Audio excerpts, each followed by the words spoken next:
Hello everyone, today we are going to learn basic SketchUp tutorial how to change background to white color. So if you want to change background into white color, you can go to style tools, go to the right here, we have the ribbons and then you can click on styles. Now to change the background styles, you can see in this option. So I will use the default styles and there are a lot of options for the background. You can click at these styles to change the background color into white.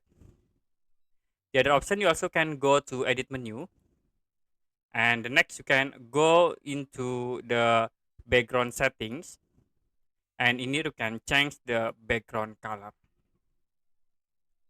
Okay, that's it for basic SketchUp tutorial how to make a background white. If you have any question about tutorial, you can comment below this video.